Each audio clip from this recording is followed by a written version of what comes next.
أهلا أهلا بالغزالة ديالي الفنات اللي منوري ليا هاد القناة. كيف دايرين؟ لاباس عليكم؟ توحشتكم بزاف وجبت لكم اليوم واحد قصة وش من قصة اللي غتخلي اللحم ديالكم يتشوك وودنيكم يتجمعوا وعينيكم يخرجوا من بلاصتهم. هاد الليلة الحجاية ديالنا ماشي بحال كاع الحجايات، غنمشيو لعالم الظلام، للبلاصة اللي كيسكت فيها الكلام وكيبدا فيها الحساب. غادي نتكلموا على الأمانة اللي تخانت وعلى القلوب اللي قساو لدرجة كاع ما بقاو كيخافوا حتى من الموت ومن حرمة القبور. ايوا يا لالا، وجدي شي كرسي واجي حدايا، وجدي شي براد ديال اتايكم مشحر بالنعناع، وسمعي ليا مزيان حيت هادشي اللي غادي نحكي لكم اليوم راه وقع بصح وكيتعاود في الخفاء، وقليل اللي كيزعم يخرجوا للعلن. لالا تخيل معايا واحد المرأة لابسه الابيض وفي يديها تسبيح، والريحه ديال العود وديكشي ديال الزهر وجميع الروائح الطيبه تابعه خطواتها فين ما مشات. الناس كيشوفوها كيقبلوا ليها يديها وكيقولوا تبارك الله على الحاجه، يدك راها مبروكه، هي اللي كتستر الميت وتغسله وتنقيه باش يقابل مولاه. ولكن واش عمركم سقسيتوا راسكم شنو كيوقع من ورا داك الباب المسدود؟ فاش كيبقاو غير جوج، غسالة الموتى وجثة هامدة لا حول لها ولا قوة. هاد السيدة اللي غادي نحكي لكم عليها راه ما باعتش ضميرها، هادي باعت آخرتها. كانت كتدخل لبيت الغسل والناس برا كيبكيو ويدعيو، وهي لداخل يا لطيف خدامة مع الشياطين. كانت كتهز السحر المعقد والتمائم المسمومة وكتغرسها في أغلى وأسر أماكن في جسد الميت، في الفرج أعزكم الله وفي الدبر. علاش؟ باش يتسد عليه القبر ويتدفن مع هداك السر ويبقى لهداك السحر ما كاين حتى شي دواء ولا شفاء. إيوا بغيتكم تركزوا معايا حيت القصة فيها غدر وفيها شعوذة وفيها دقة ما بعدها دقة، وكيفاش ربي فضحها في ليلة كانت كتحسبها غدوز بحال كاع الليالي. هذه قصة خديجة الغسالة اللي خلطت ما بين الطهارة والنجاسة، وشوفوا معايا نهايتها كيفاش كانت. في واحد الدوار السلطانة ديالي كانت خديجة هي المرجع. فاش كتموت شي مرأة أول وحدة كطيح في البال هي لاله خديجة. كانت كتمشي بواحد الهيبة، أما وجهها ديما منور بالوضوء وديما تابعها واحد الريحة ديال المسك والورد. كانت كتدخل لدار الميت والناس كيبكيو وكيغوتوا، وهي كتدخل بكل هدوء، كتحط هذيك القفيفة ديالها في الجنب وكتقول لهم بصوت رزين: سكتوا يا العيالات، الموت حق والستر حق، خلوني مع أمانة الله، راه الروح دابا كتشوف فينا والميت كيحس بكل قطرة ماء كتنزل عليه. بهاد الكلمات كسبت خديجة ثقة العائلات، رجعوا كيسدوا عليها البيت وكيخليوها تبدا الخدمة ديالها. كانت خديجة كتدقق في كل حاجة، كتسخن الماء وكتوجد الكفن بيديها وكتعطر الأتواب بالبخور مزيان. فهاديك الوقيته كانت خديجة بصح ستارة، كانت كتشوف عيوب الموتى وكتسترها، كانت كتلقى جروح وندوب وأسرار في الأجساد، وكتخرج وكتقول لعائلة الميت: بنتكم شفتها اليوم بحال الحورية، تبارك الله تبارك الله على النور اللي في وجهها. لاله خديجة كان معروف عليها المعقول والفم الساكت، ما تدي خبار ما تجيب خبار. كانت لاله خديجة عزيزة على كاع الناس من صغيرهم لكبيرهم. ولكن السلطانات ديالي النفس أمارة بالسوء، الله يبعد علينا وعليكم شر الخلق. خديجة كانت ساكنة في واحد الدويرة قديمة البرتكاية كلها في عظامها، حتى هي عندها وليدات وعندها مسؤولية. وديك الفتوح اللي كيعطيوها الناس كانت قليلة، حيت أجر الغسالة كيف ما كنعرفوا كاملين كيبقى ديما رمزي ومبني غير على البركة. في واحد العشية فاش كانت هابطة بحالها للدار ديالها، لقات واحد الراجل كيستناها في الظل ديال واحد الشجرة الزيتون قديمة. هاد الراجل كيتسمى الست هامي، هو فقيه ولكن مطرود من الجوامع حيت كان كيعمل السحور. وقف عليها وقال لها: يا الحاجة خديجة، يدك هادو كيدوزو عليهم كنوز الناس الغافلة، انتي كدفني الأشزاد في التراب، وانا عندي ناس مستعدين يدفعوا الذهب واللويز غير باش يدفنوا حاجتهم مع داك الميت. خديجة في الأول نفضات وقالت ليه: أعوذ بالله، واش بغيتي ننقص يدي بالمنكر؟ واش بغيتي نغضب ربي وانا اللي كنقابل الموتى كل نهار؟ ضحكت هامي وقال لها: ياك الميت غياكلو الدود وياك السر غيبقى مدفون، شوفي حالتك وشوفي دويرتك اللي غطيح عليك شي نهار. انا غادي نعطيك واحد الرزمه ديال الفلوس، وكل ميته دوزتي ليها الامانه غتاخدي قدها مرتين، والستر راه انتي مولاتو حد ما غادي يشك فيك. مشات لاله خديجه لدارها وبقات كتدور الهضره في راسها وكتقول أعوذ بالله من الشيطان الرجيم، وكتنسى هذاك الموضوع. شوية عاوتاني كيرجع يجي لها في بالها. المهم بقات كتدافن مع راسها الليل كامل ومع أفكارها، ما نعساتش من التخمام، حتى قالت: صافي، غادي نعمل هادشي اللي قال لي، وربي غفور رحيم. أنا باغا حتى أنا نعيش بحالي بحال كاع الناس، ونبدل المستوى المعيشة ديالي. هادوك 2 فرانك اللي كيعطيوني ديالاش؟ هي قالت: ما هي غير زي ما غادي تدفن مع الميت، ما عندها ما دير. ايوا يا السلطانات ديالي، نهار تاني عاودات تلاقات بهذاك الفقيه النيت، وعطاها واحد الرزمه عامره بالفلوس، وعطاها معاهم واحد الحجاب صغير ملوي في الجلده ديال المعاز ومخيط مزيان. قال لها: خودي هاد الامانه، الا دفنتيها مع الميت غادي نزيدك الدوبل ديال هاد الفلوس. دازت سيمانه وهي تموت واحد السيده كبيره في السن، هذيك السيده وحيده ما عندها حتى شي واحد. قررت خديجه انها تمشي تغسلها، وهزات معها هذاك الحجاب اللي عطاها تهامي. وصلت خديجه للمكان، وصلت وهي كترجف، ويدها اللي هزه بيهم هذاك الحجاب كانت كتراحت بحال شي ورقه ديال الخريف. في الاول ترددات، حطت هذاك الحجاب فوق الطابله وبقات كتشوف فيه، وقالت: لا لا لا لا، غادي نرجعو، مستحيل انا نعمل شي فعله بحال هادي.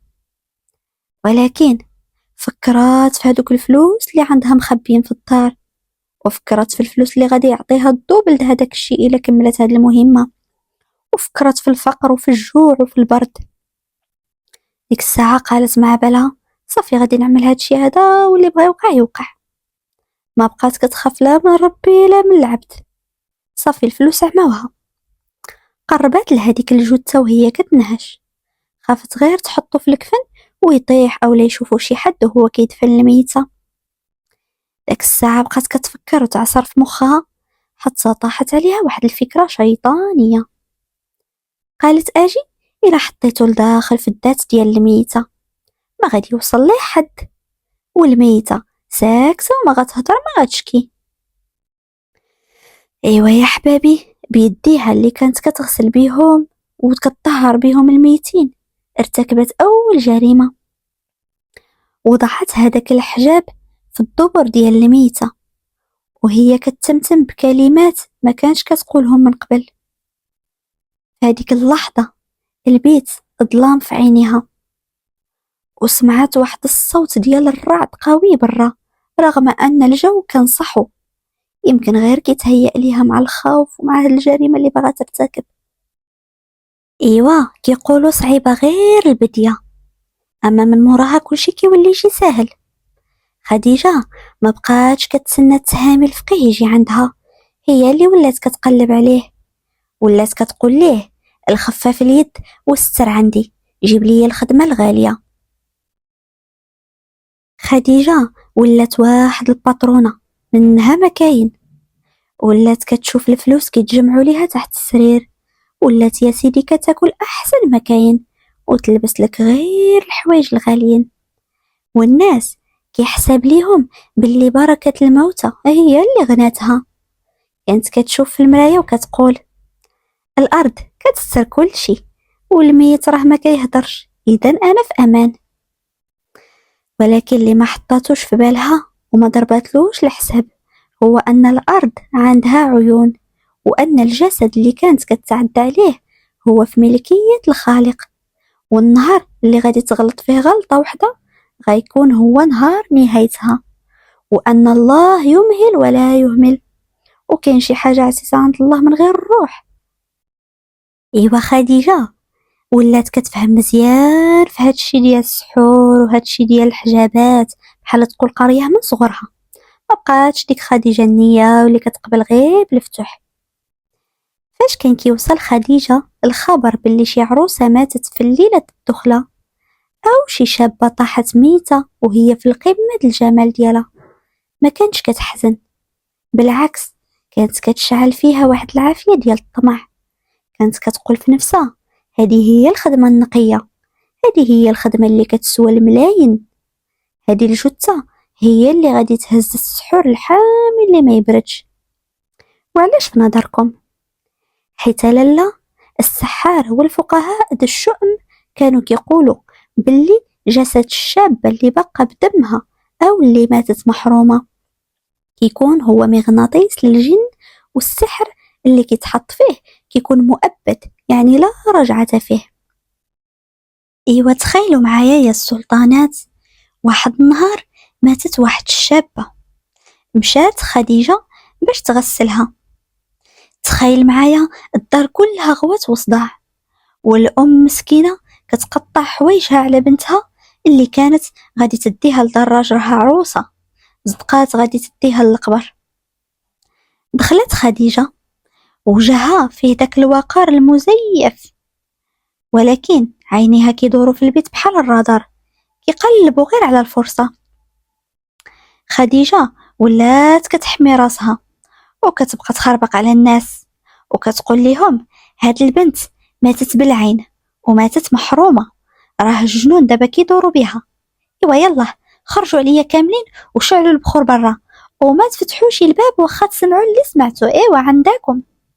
الناس مساكن بالخوف والجهل ما عارفين والو، كانوا كيهربوا وكيخليوها بوحدها مع هذيك الجثة.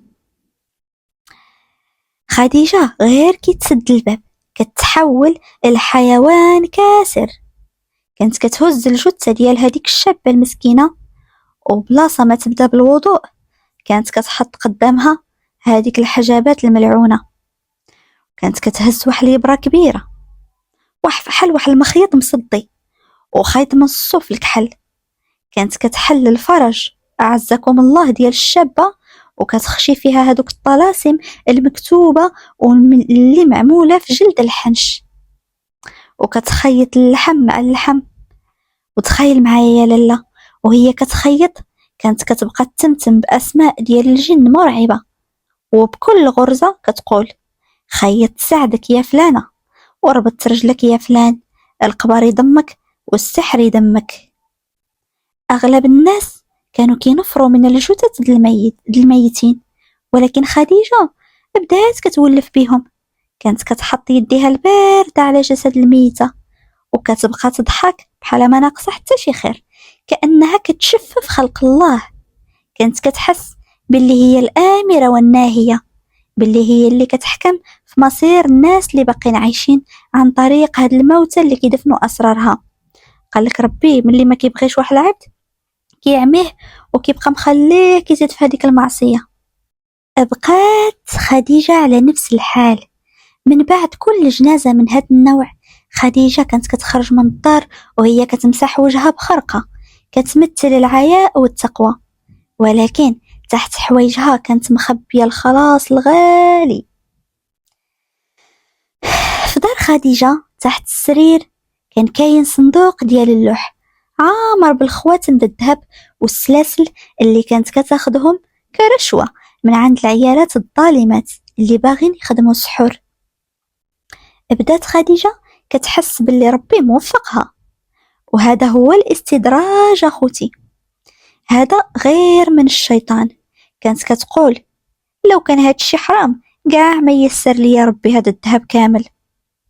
نسات باللي الله يمهل ولا يهمل، وباللي كل غرزة غرزتها في لحم ميت غادي ترجع عليها غرزة في قلبها وفي آخرتها.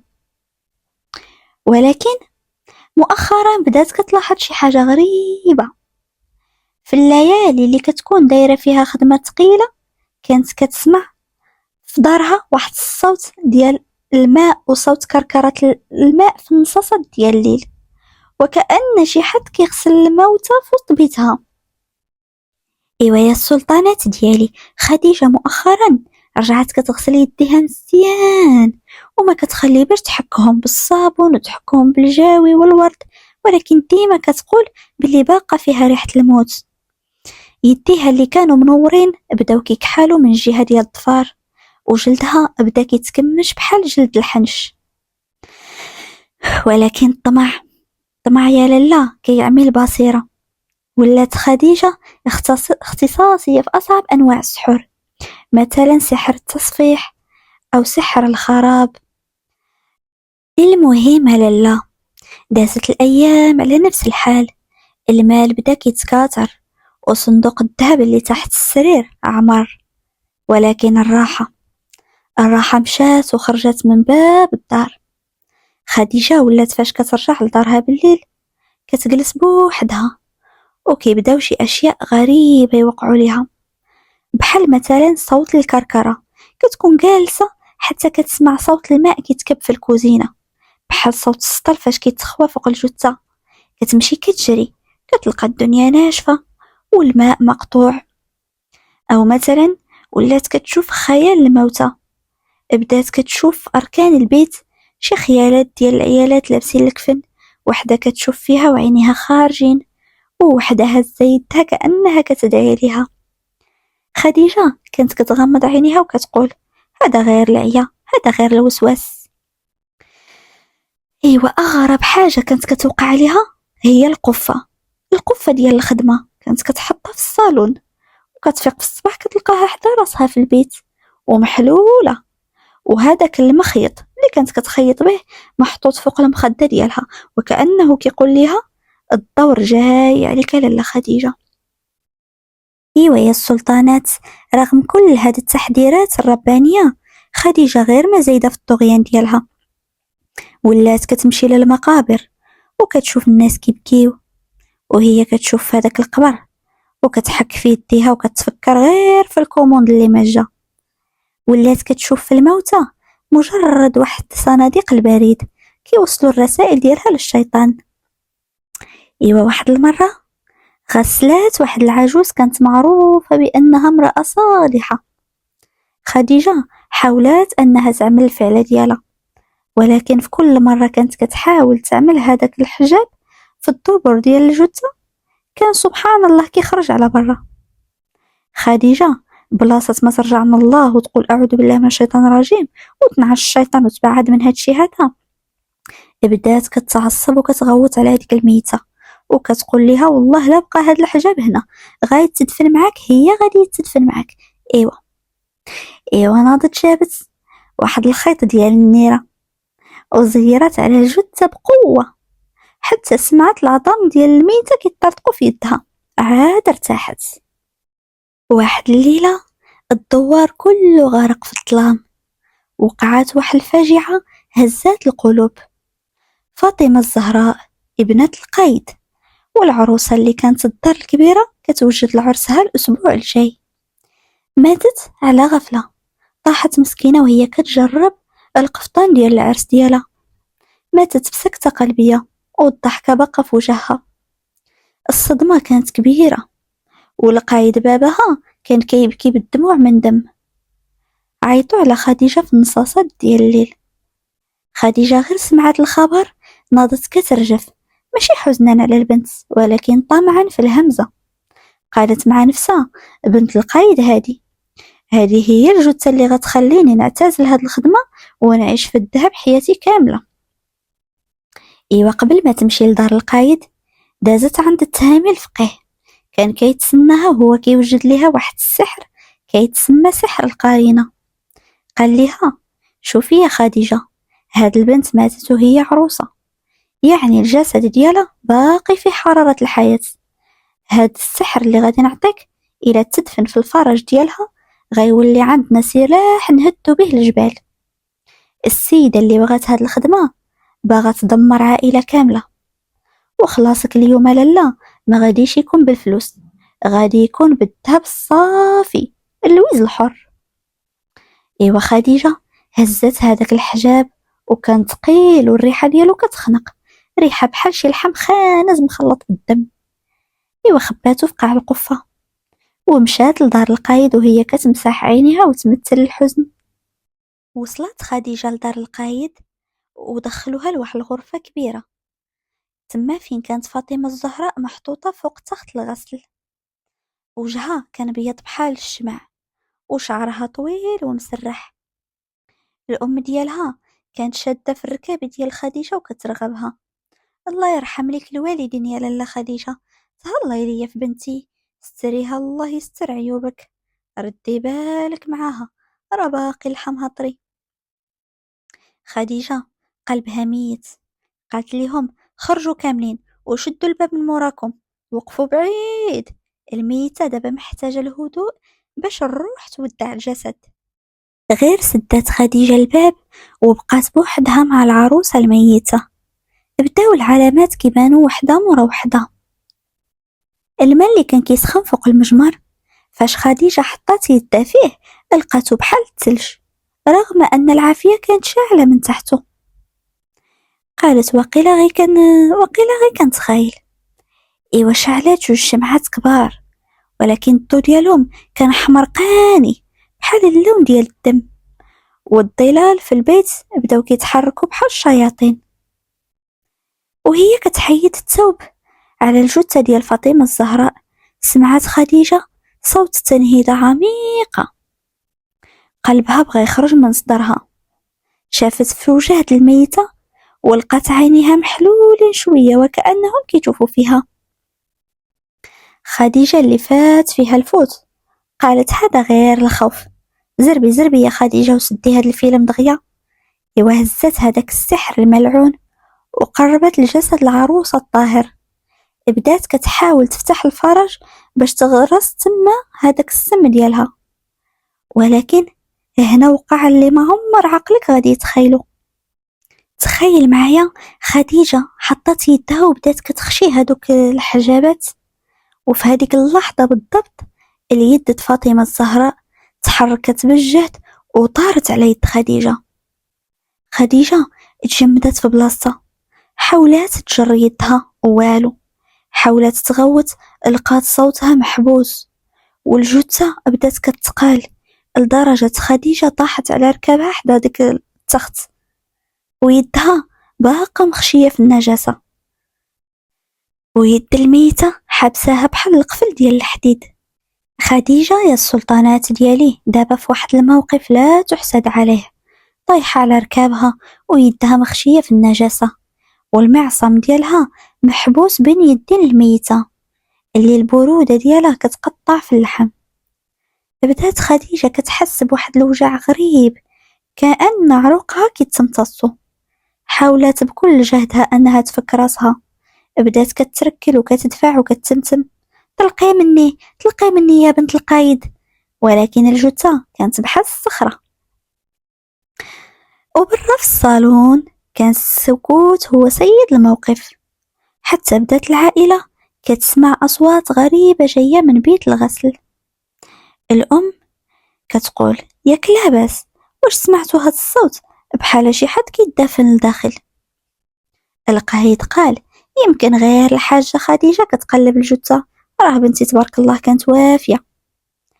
ولكن الوقت طال، دازت ساعة وساعتين، الماء برد والبخور طفى وخديجة كاع ما خرجت. القايد بدا كيشك، قرب للباب ودق واحد دقة خفيفة. حاجة خديجة، واش ساليتي؟ راه الفجر قرب والناس كيتسناو الجنازة. ما كاين حتى شي جواب، غير السكوت المريب وصوت أنين خفيف بحال شي حد كيتخنق. هنا القايد ما بقاش قادر يصبر وهو يدفع هداك الباب بالجهد، ولكن الباب كان مسدود من الداخل. عيط على الرجال وبداو كيدفعوا بكتافهم حتى تفرقع هداك الساروت وترمى الباب. ايوا تخيل معايا يا لالا المنظر اللي شافو. واحد الريحة خانزة ديال القطران والنجاسة مغطية على ريحة الورد، والشمعة باقا كترمش في القنت. خديجة الغسالة، المرأة التقية، طايحة في الأرض، وجهها كامل مزرق وعينيها خارجين بالرعب، ويدها يا لطيف يدها غارقين تحت الكفن في عورة الميتة. واليد ديال العروسة فاطمة الزهراء عاضة على يد خديجة بواحد الطريقة اللي خلت الأصابع ديالها يتغرسوا في لحم الغسالة. إيوا فاش جاو الرجال والنسا يفكوا خديجة، لقاو في يدها التانية هداك الحجاب الملعون اللي كانت باقي ما كملتش الدفن ديالو.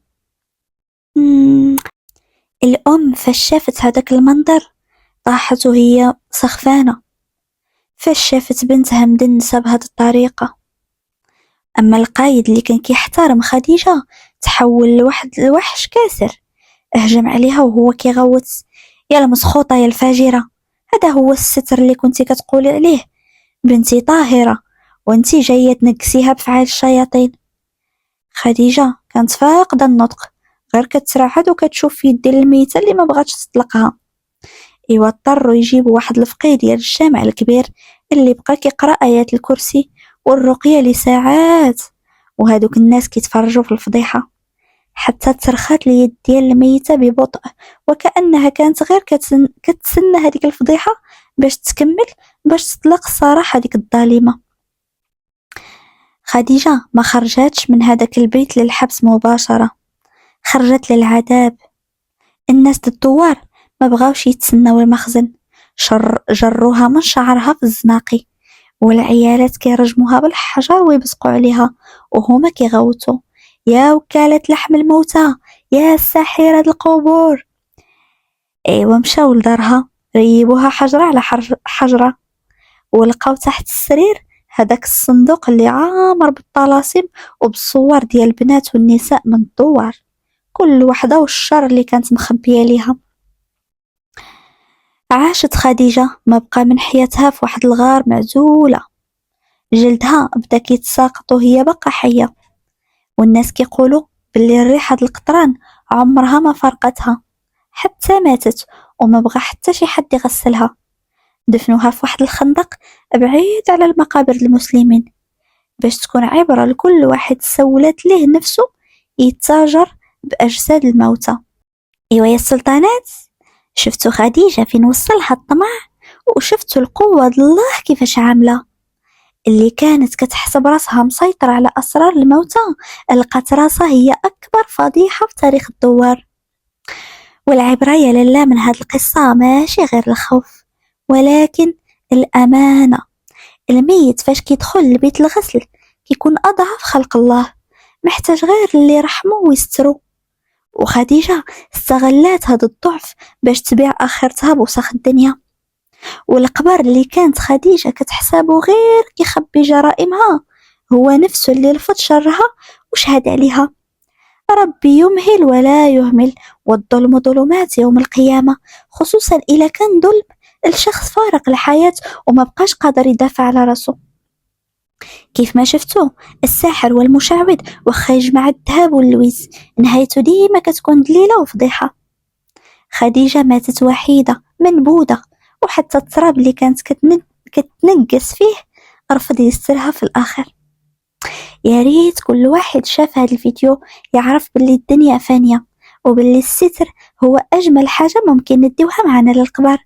بعدوا على السحور وبعدوا على الأذية، وكونوا ديما ستارين لعيب الناس باش ربي يستر عيبكم فوق الأرض وتحت الأرض ويوم العرض عليه. يلا تهلاو لي فراسكم السلطانات. باي.